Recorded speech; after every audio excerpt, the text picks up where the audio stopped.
Friends, there was a time when I was so attached to a dream that losing it felt like losing myself. That dream didn't come true and it felt like everything was over. But that pain showed me a doorway और तब मुझे realize हुआ कि letting go कोई defeat नहीं बल्कि liberation है. I am Mohit, your MK, and I have been a writer for 10 years now. I am an aspiring author, a seeker and a student of Indian philosophy. और मेरा objective काफी simple है, to be your guide to put philosophy to practical use. And today I'll introduce to a concept that changed the direction of my life, Aparigraha, the Jain art of letting go. और ये सिर्फ एक philosophical concept नहीं, बल्कि एक healing process है. And maybe it becomes the solution to the pain we are holding on to. So first things first, what is Aparigraha? Aparigraha का literal meaning है non-possessiveness या non-attachment. अब दोस्तों नॉन पॉजेसिवनेस एक काफी मिसअंडरस्टूड टर्म है. Non possessiveness या non attachment का मतलब ये नहीं कि you don't possess anything. It means that nothing possesses you. Wait, did I just confuse you? Don't worry, let's understand this with a simple example. If I place an ice cream before you, then there are two options. First is you have the desire to have that ice cream, but you refrain from it for reason whatsoever. And the second option is that you don't even possess the desire to have that ice cream. Now I think that is a significant distinction between a sacrifice and detachment. Now sacrifice is something that is forced, while detachment is something that comes from within and it's natural. You don't have to force detachment. Although detachment is not forced, but it does need some practice. और दोस्तों यही एक reason है कि अपरिग्रह और non attachment is one of the great वाउज of Jainism. And it goes beyond material things. Non-attachment is also applicable to emotional attachments, expectations and control. अब दोस्तों ये जो word control है, it is one of the biggest reason why we hold on to things. We all are quite obsessed with controlling certain situations, certain things and certain relationships. But क्या आपने कभी सोचा है कि why are we so obsessed with controlling things? Mainly there are 4 reasons: fear, identity, ego and insecurity. और यही 4 चीजें हमें कंट्रोल मंगरिंग बनाती है and we start to hold on to things. And what are the things for which we tightly hold on to? For example, relationships, status, goals or grudges. अब हमें ये तो समझ आता है कि why we should not hold on to certain relationships or old grudges that no longer serves us. But why is it not good for us to hold on to certain goals, dreams or desires? Let me share a personal example with you. Back in 2019, I had a desire. Not a desire actually, but a dream to start my own business, which I did. And eventually COVID hit the world in 2020 and I had to shut it down. But I could not let go of that dream for a while. But gradually I realized that holding on to it was not serving me any purpose. Instead it was draining me each day. It was making it really difficult for me to step into something that is lay ahead of me. Anyways, coming back to our topic, I have realized that sometimes holding on can really slow us down for what is meant for us. Because we get stuck into what could have, that we forget to concentrate on what will be. But that's not all. Attachment can have serious consequences on our mental well-being as well. How? Let us understand this with a simple example. This is an empty bowl. And if I ask you to hold it like this, then for how long can you hold it in this position?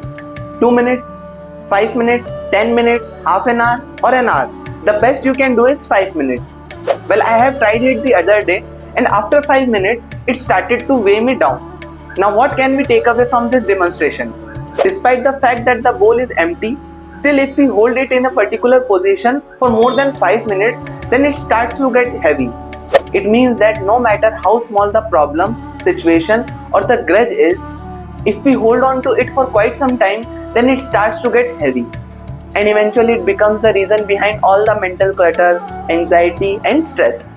And if our mind is constantly processing this thing, then it becomes stagnant in our personal growth and we end up creating more problems for ourselves. But why does it make it so difficult for us to let things go?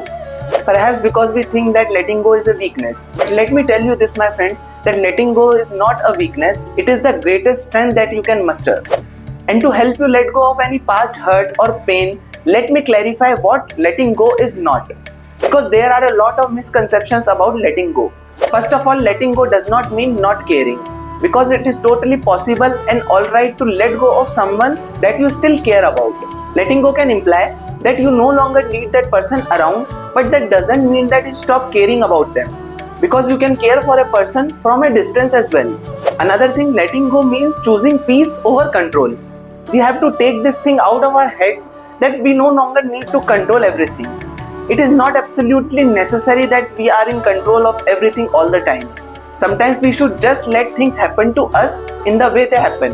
When we let go of this irresistible urge to control everything in our life, peace finds our way back into our lives.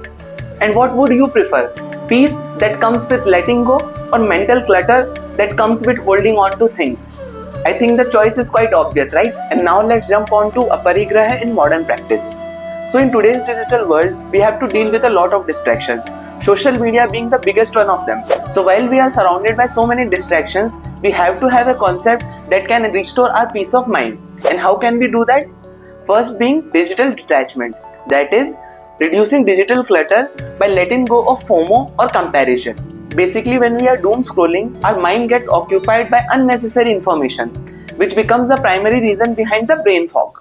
Next is emotional detachment, that is releasing expectations from people and the outcomes. Sometimes we end up keeping unrealistic expectations from people and situations, and when they are not fulfilled, we end up being disappointed. And those disappointments becomes the reason behind unwanted pain. The third and the most important factor in letting go is self-awareness. When we become self-aware of our own actions and our own thoughts, then we start to notice things that we are holding too tight. And for those who are looking for spiritual growth, Aparigraha can be your best ally. How? Let's see. First, we need to understand that every possession, may it be physical or emotional, adds to the karmic weight. We get entangled in the cycles of action and reaction, and on it goes. So in order to break that cycle, we have to let go of certain things and situations. So whenever you get stuck in your head, this is what I want you to do.